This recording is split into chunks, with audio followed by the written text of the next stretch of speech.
जय गुरुदेव। ये वीडियो आपको बहुत सारे आंसर देगा और जो उत्तर जो है व्यक्ति हम सब लोग जानना चाहते हैं और उसके लिए जूझते रहते हैं, उस पर बहस भी करते रहते हैं।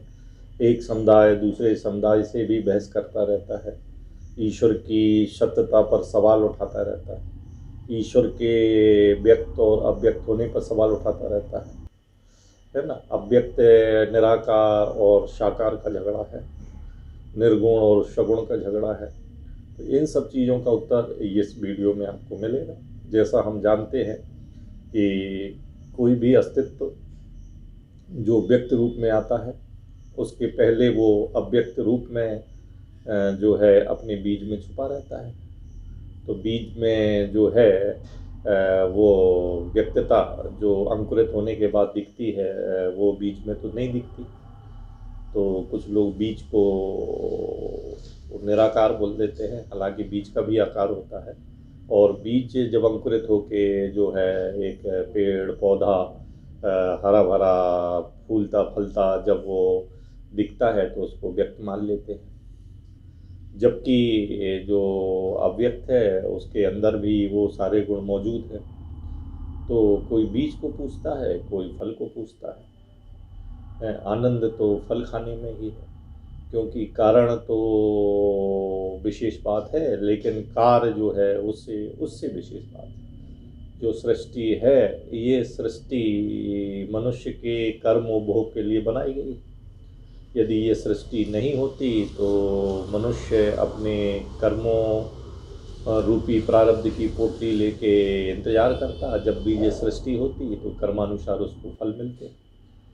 तो इस वीडियो में हम कवर करेंगे कि अस्तित्व की जो स्टेज या स्थिति या अवस्था या उसके स्तर, जैसे एक सामान्य व्यक्ति, वैसे तो सब एक हैं क्योंकि एक के अंदर एक समाये हुए हैं। जैसे कि आप जानते हैं एक भगवान है और इसके बाद ईश्वर है, उसके बाद परमात्मा है। ऐसे ही हम जानते हैं ब्रह्म है और इसके ऊपर परब्रह्म है और उसके ऊपर महाब्रह्म है। इसी प्रकार हम जानते हैं क्षर है, फिर इसके ऊपर अक्षर है और उसके ऊपर अव्यय है। तो इस वीडियो में खास क्या है?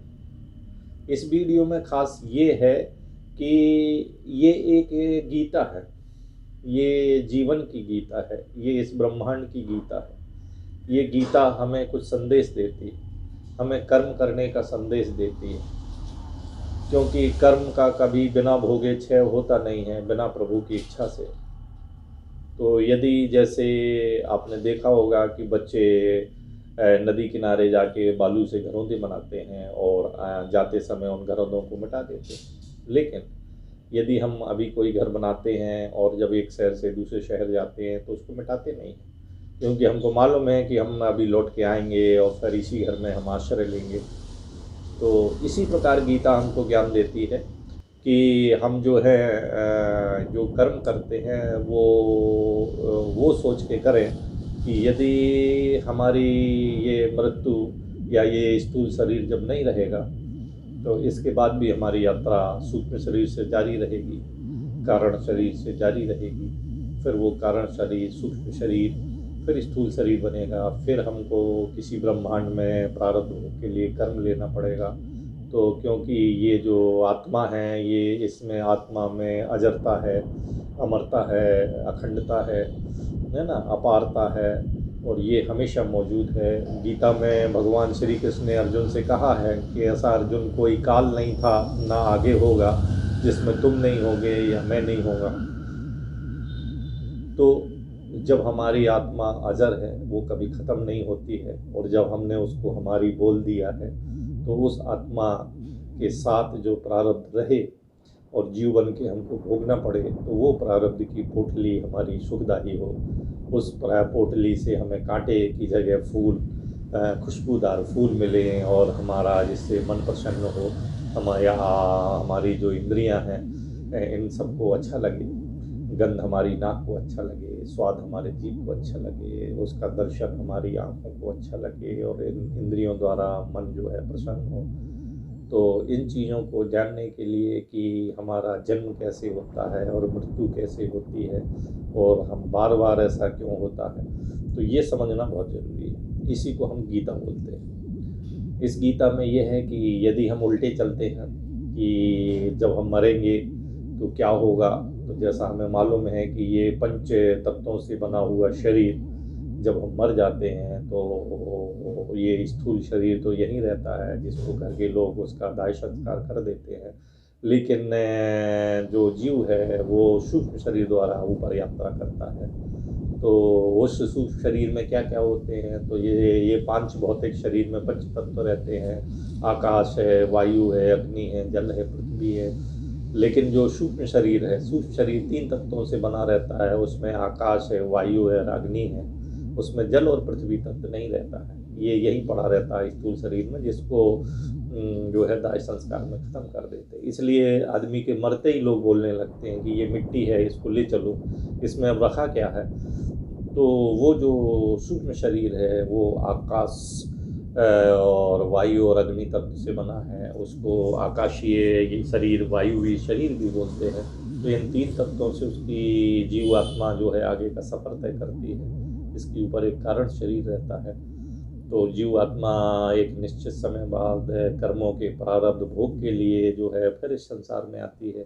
किसी किसी का मोक्ष होता है, कोई स्वर्ग और नरक में जाता है और फिर जन्म लेता है। ये चक्र चलता रहता है। इसके विपरीत यदि हम समझें कि हमारा जन्म कैसे होता है, फिर हमारा जन्म, फिर हमारे परिवार का जन्म, हमारे जो आसपास जो लोग हैं उनका जन्म, प्रदेश, देश और फिर देश विदेश, सारे देश माने पूरे ब्रह्मांड, इस पूरी सृष्टि का जन्म कैसे होता है। तो जब हम इस क्रम में सोचते हैं, ऊपर से नीचे उतरने के क्रम में सोचते हैं, तो वहाँ पे ये झगड़ा पैदा होता है कि हमारा जो सर्व शक्तिमान है, जिसको हिंदू परमात्मा, ईश्वर या भगवान बोलता है, जो उसको मुसलमान समुदाय जो है उनको खुदा बोलता है, ईसाई समुदाय उसको जो है जीसस बोलता है। अलग अलग समुदाय के लोग उसको अलग अलग नाम से देते हैं और वो उसकी वकालत करते हैं कि हमारा ईश्वर श्रेष्ठ है, हमारा खुदा श्रेष्ठ है, हमारा यीशु श्रेष्ठ है ना। और वेद, ये झगड़ा आजकल ज़्यादा सुनने मिलता है। एकम ब्रह्म द्वितीय नास्ति, कि ब्रह्म एक है और वो निराकार है। तो अपने धर्म में जो है लोग उसको बोलते हैं कि नहीं, हमारा धर्म श्रेष्ठ है, आपके धर्म में ये है, वगैरह वगैरह अनेक प्रकार की जो है विरोधाभासी बयान होते हैं। तो यहाँ मेरा ये कहना है कि कोई भी अस्तित्व जो है वो अपने व्यक्त होने के पहले वो बीज अवस्था में रहता है, और वो बीज अवस्था की भी एक अवस्था कारण अवस्था रहती है। उस कारण अवस्था में तो बीज भी नहीं रहता है, और इसके बाद जब दूसरी अवस्था आती है तो उसमें बीज रहता है, और तीसरी अवस्था में जो है वो बीज व्यक्त होके और उस बीज में जो छुपा है वो बन जाता है। जिस बीज में बरगद का एनर्जी है वो बरगद बन जाता है, जिसमें पशु पक्षी का है पशु पक्षी बन जाता है, कुछ जो है पेड़ पौधे, पहाड़, नदियाँ बन जाते हैं, कुछ जीवात्मा बन जाते हैं, वगैरह वगैरह ये सारी चीज़ें बन जाती हैं। तो यहाँ पर ये प्रश्न हमेशा उठता है कि जब ये ब्रह्मांड नहीं था तो पहले क्या था, और पहले जब हमारी सृष्टि तो बहुत बाद की सृष्टि है, तो किसने देखी कि कुछ था कि नहीं था। तो इस बात का जो उत्तर है हमारा ऋग्वेद का 10वां मंडल का 129वां सूत्र है, जिसको नासदीय सूत्र बोलते हैं, वो इसका उत्तर देता है। और वो उत्तर बहुत ही सारगर्भित है, और उस उत्तर में हर सूत्र में एक एक बात और एक एक बिंदु छुपा हुआ है। वो बिंदु परब्रह्म है, वो बिंदु जो है परमेश्वर है, और वो बिंदु ही सर्वव्यापक और सर्वशक्तिशाली है, जिसको आप किसी भी नाम से पुकार सकते हैं। तो पहले सूत्र में हमको क्या मिलता है ये हम देखते हैं कि इस सूत्र में हमको क्या मिलेगा। तो पहला सूत्र में एक चीज़ मिलेगी, फिर दूसरे चीज़ में हमें दूसरी चीज़ मिलेगी, और तीसरी चीज़ में हमको तीसरी चीज़ मिलेगी। तो पहले हम सामान्य रूप से ये जान लें कि एक कहानी है कि क्या होता है शुरू में। तो जो लिखा हुआ है कि ईश्वर जो तत्व है वो काल तत्व के द्वारा ईश्वर नामक जो तत्व है वो काल तत्व के द्वारा एक रस विशाल सागर में, एक रस माने जो भरा हुआ है, जिसका जो सागर है वो आइसोटोप्स है, सब जगह एक जैसा है, एक रस है। तो ईश्वर तत्व काल तत्व में एक रस विशाल सागर में सूक्ष्म पराबाक ओम तरंगों से स्पंदित करता है। क्या करता है? ये बहुत ही गहरी और महत्वपूर्ण बात है कि ईश्वर तत्व काल तत्व द्वारा एक रस विशाल सागर को सूक्ष्म पश्यंती और पराबाक ओम तरंगों से स्पंदित करता है। और इससे क्या होता है? इससे प्राण रूपी लहरें निरंतर उत्पन्न होती हैं। वो प्राण जिसके रहते हम जिंदा हैं, वो प्राण जो निकल जाए तो हम जो है मृत्यु को प्राप्त हो जाते हैं। तो ईश्वर काल तत्व द्वारा एक रस विशाल सागर में पश्यंती बाक और पराबाक ओम तरंगों से स्पंदित करता है। तो कहते हैं ये ईश्वर तत्व क्या है, और फिर इसके बाद काल तत्व क्या है, और वो विशाल सागर क्या है, फिर ये पराबाक पश्यंती बाक ये क्या है, और ये पराबाक पश्यंती बाक उस विशाल सागर में प्राण रूपी लहरें निरंतर उत्पन्न करता रहता है। वो प्राण हमेशा स्पंदित रहते हैं, वो प्राण कभी शांत नहीं होते। प्राण कंपन नाथ, प्राण हमेशा कंपन करते हैं। और जब प्राण हमारे हृदय में रहते हैं, ईश्वर हमारे हृदय में बसता है। वेदांत कहता है कि ईश्वर हमारी नाभि के 4 अंगुल ऊपर जो हृदय है उसके 4 भाग है, उसके ऊपर के जो 2 भाग है उसको दाएं भाग में ईश्वर का वास है, प्राण रूपी आत्मा का वास है। वो प्राण धड़कता है, वो प्राण जब तक धड़कता है तो हम जब तक जिंदा हैं।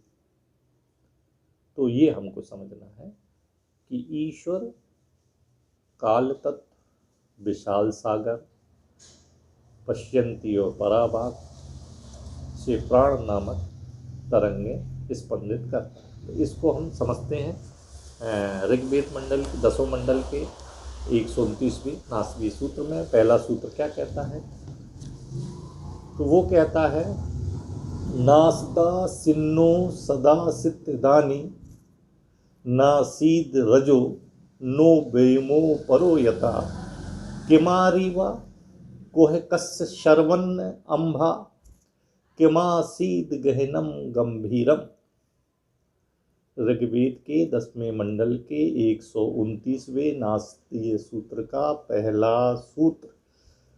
नासदा सिन्नो सदा सिद्धदानी नासीद्र रजो नो बेमो परो यथा किमारीवा कोह कस्य शर्मन्न अंभा किमासीद गहनम गंभीरम।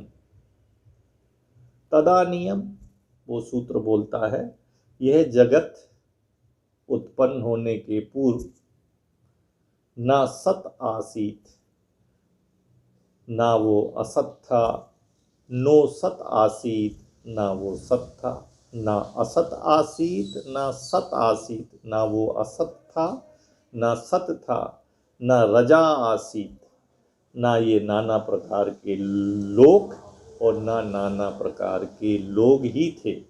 नो बेउमा, ना ये परम आकाश था, यत परा, इस आकाश से परे वह भी कुछ नहीं था।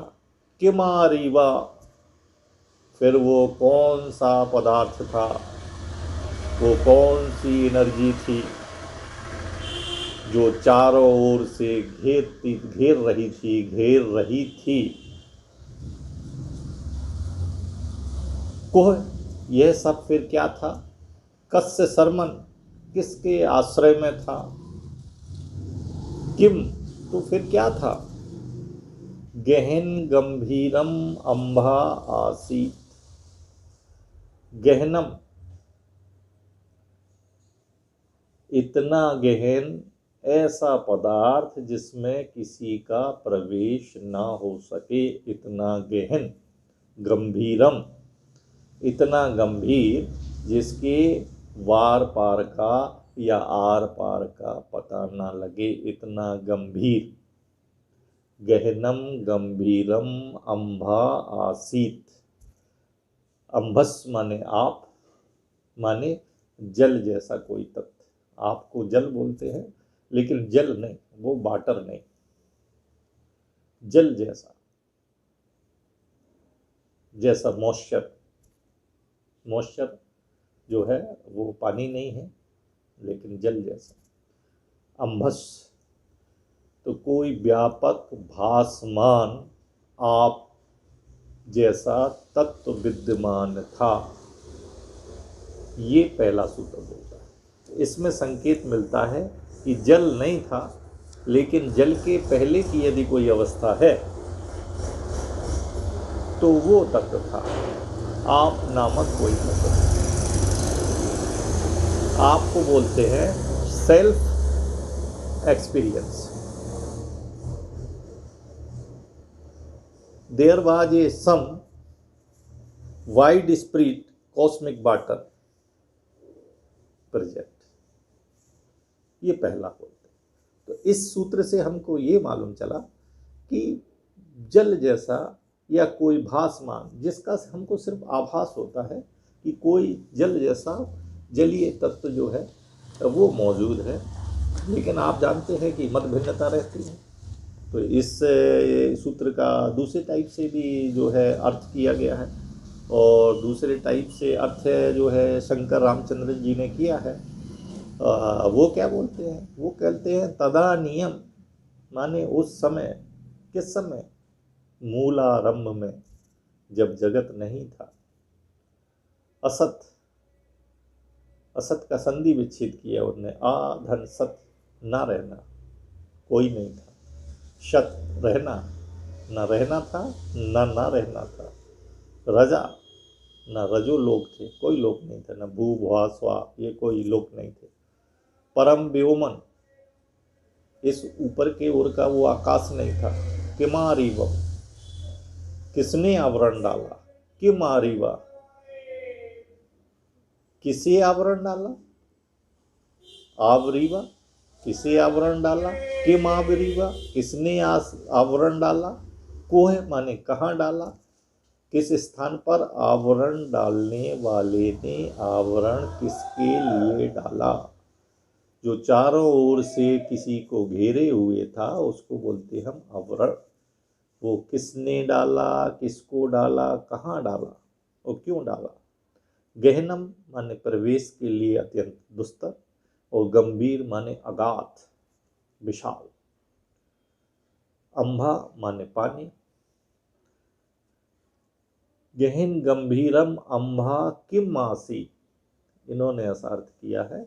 गहन गंभीरम अंबा किम आसी, तू कहाँ था जब कुछ नहीं था? तो ये गहन गंभीर जल कहाँ था? तो कहते हैं वो ही जल नहीं था, है ना।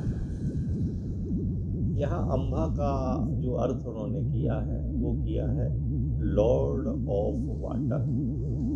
लॉर्ड ऑफ वाटर,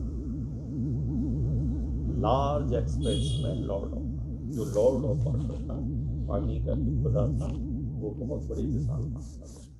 पहले सूत्र में हमको ये पता चला कि कोई बहुत विशाल लॉर्ड ऑफ वाटर, अर्थात कोई अंबा भासमान, जिसका हम आभास करते हैं, ऐसा कोई जलीय तत्व हमको महसूस हो रहा था, लेकिन वो जल नहीं था, वो कॉस्मिक वाटर था।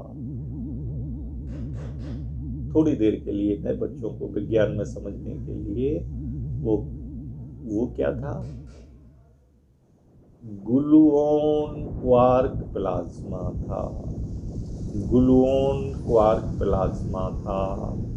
अध्यात्म में हम समझेंगे तो वो क्या था, वो हमारा मन था, वो हमारी बुद्धि थी, वो हमारा अहंकार तत्व का सागर था।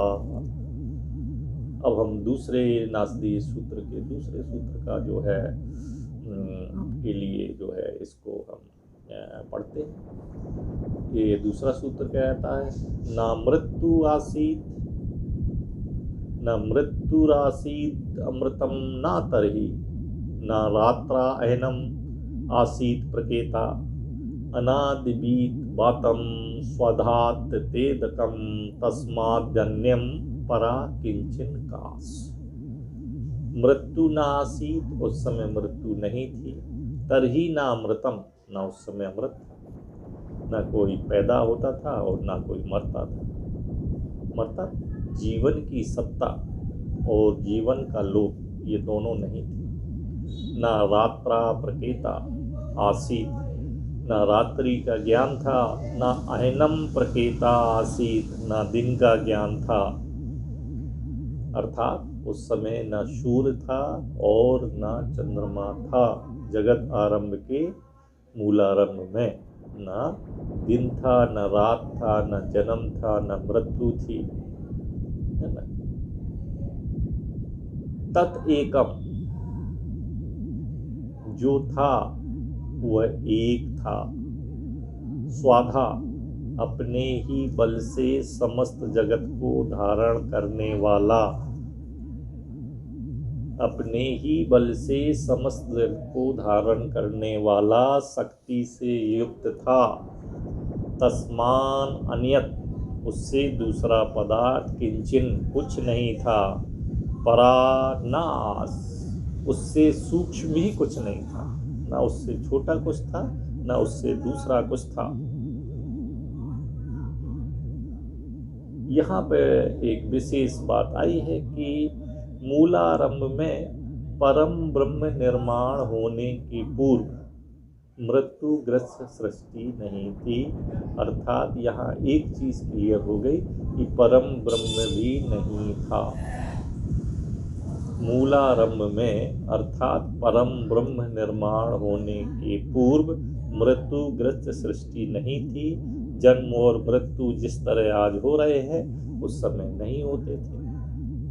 जीवों का निर्माण ही नहीं हुआ था, अतः जन्म मृत्यु होना असंभव है। दिन रात नहीं थे, उस समय कुछ नहीं था, वह अकेला था। वह स्वतः की अपरंपार, वह स्वतः की अपरंपार स्वयंभू शक्ति से बिना वायु के सांस ले रहा था और छोड़ रहा था। एकामेवा अद्वितीय, एकामेवा अद्वितीय, दूसरा कोई नहीं थी, ना उससे कोई सूक्ष्म था, ना उसके अलावा कोई था। जो भी था वो अपना स्वतः की अपरंपार स्वयंभू शक्ति के बिना वायु के श्वास उच्छ्वास करता था, श्वास ले रहा था और छोड़ रहा था, और हवा नहीं थी। तो फिर वो क्या था, ये सूत्र कहता है उस तत्व का स्वरूप, जो वो तत्व था, वो जो परम तत्व था, उसका जो स्वरूप कैसा है, अनीत माने प्राण शक्ति रूप में था, प्राण शक्ति रूप में था। परंतु अवातम, वह स्थूल वायु नहीं था। पहला सूत्र कह रहा है आपमान भासमान आप तत्व मौजूद था, भासमान आप तत्व मौजूद था, लेकिन वो जल नहीं था। यहाँ वो क्या कह रहा है, वह तत्तम, वह तत्व, वह परम तत्व जो अकेला था, ना उससे कोई सूक्ष्म था, ना उससे कोई दूसरा था। वो अकेला अपरंपार स्वयंभू शक्ति से बिना वायु के सांस ले रहा था। तो यहाँ कह रहे हैं जो तत्व था वो अनीत प्राण रूप में था, परंतु आवातम, वह स्थूल वायु नहीं था। पहले कह रहे हैं भासमान जो आप तत्व था लेकिन वो जल नहीं था। यहाँ कह रहे हैं वो प्राण रूप में था लेकिन वो वायु नहीं था। ये दूसरा सूत्र बोल रहा है। इससे ये समझ में आया कि परम ब्रह्म अभी पैदा नहीं हुआ है और परम ब्रह्म के मूलारंभ की बात हो रही है, माने उस महाब्रह्म की बात हो रही है जो परम ब्रह्म को पैदा करता है। तो ये यहाँ क्लियर हो गया कि परम ब्रह्म अलग है, महाब्रह्म अलग है और ब्रह्म अलग है। तो हमने शुरू में कहा कि परमात्मा अलग है, ईश्वर अलग है, भगवान अलग है। इसी प्रकार जो परात्पर ब्रह्म अलग है, पर ब्रह्म अलग है, ब्रह्म अलग है। इसी प्रकार अव्यय अलग है, अक्षर अलग है और क्षर अलग है। अब हम इसी से संबंधित तीसरा सूत्र भी पढ़ते हैं। उसमें भी हमें कुछ मूलारंभ के बारे में कोई बात मिलेगी। ये कह रहा है तम आसीत तमसा ग्रह अग्रे प्रकेतम सललम गुंग सर्वमा इदम तुच्छेनाभ पिहितम यदा शीतम तपस स्तन महीना जायते कम। अग्रे माने सृष्टि होने के पूर्व, तमह आसीत, तमस नाम का कोई तत्व था। तम बोलते अंधकार को, तो वो बोलते हैं अंधकार था। तमसा गूढ़म, जो भी था वो तमस से व्याप्त था। अप्रकेतम, ऐसा था कि कुछ भी विशेष ज्ञान योग्य नहीं था। वो कह रहे हैं जो भी था वो विशेष ज्ञान योग्य नहीं था, उसको समझने वाली कोई बात नहीं थी, वहाँ समझा नहीं जा सकता था। फिर कह रहे हैं सलिलम गुंग सर्वमा इदम। सलिलम, सलिल एक व्यापक गतिमान तत्व था। यहाँ बोलते हैं सलिलम, सलिलम गुंग सर्वमा इदम। सलिल कहते हैं एक व्यापक गतिमान तत्व था। पहला सूत्र बोल रहा है कि कोई भासमान आप तत्व था लेकिन वो जल नहीं था। दूसरा कह रहे हैं कि प्राण था लेकिन वो वायु नामक कोई तत्व नहीं था। तीसरे सूत्र में कह रहे हैं कि कोई था जो अंधेरे में डूबा हुआ था, वो अंधकार उसको घेरे हुए था, वो अंधकार में व्याप्त था। फिर कह रहे हैं वो अंधकार में जो व्याप्त था वो सलिल था, वो एक गतिमान तत्व था। शर्मम इदम आ, इस समस्त को व्यापे था। उस समय जो भी था इस समस्त को व्यापे था। यत माने जो भी था वह, तुच्छेन माने सूक्ष्म रूप से, अभूपहितम माने चारों ओर से सब विद्यमान पदार्थ को ढाके था। तत् माने वह, तपसा महिमा, तपस के महान समर्थ से, एकम वह एक, अजायत प्रकट हुआ था। जो था वो कैसे प्रकट हुआ था? तप की महिमा से। यत माने जो भी था, तुच्छेन माने जो सूक्ष्म रूप में था, अभू माने अपहितम माने चारों ओर सब विद्वान पदार्थ से जो ढका था, तत् माने वह, तपसा महिमा, तपस की महान सामर्थ्य से, एकम माने वह एक, अजायत माने प्रकट हुआ था। तो तीन सूत्रों से हमको तीन बातें मिली। पहले में कहते हैं वो भासमान आप नामक कोई तत्व था लेकिन जल नहीं था। दूसरे में कहते हैं प्राण नाम की कोई चीज़ थी, वो वायु नहीं है। तीसरे सूत्र में कह रहे हैं कि बहुत गहन अंधकार था, सब कुछ अंधकार में डूबा हुआ था, लेकिन एक सलिल नाम का जो चीज़ था जिसको अंधकार ढके था, वने वो सलिलम का अर्थ करते हैं कि वो कोई गतिमान तत्व था, उस तत्व में कोई गति थी और वो अकेला था। और बताते हैं कि तपस के महान सामर्थ्य से वो है एक, प्रकट हुआ था, अव्यक्त को हम व्यक्त कर सकते हैं तपस्या की महान शक्ति से। तो जो अव्यक्त है उसको हम व्यक्त में ला सकते हैं, जो निराकार है उसको हम साकार कर सकते हैं। तो इसमें कोई विरोधाभास या कन्फ्यूजन नहीं हो सकते हैं। शुरुआत में हर चीज़ का अस्तित्व उसके बीज में छुपा रहता है और बीज भी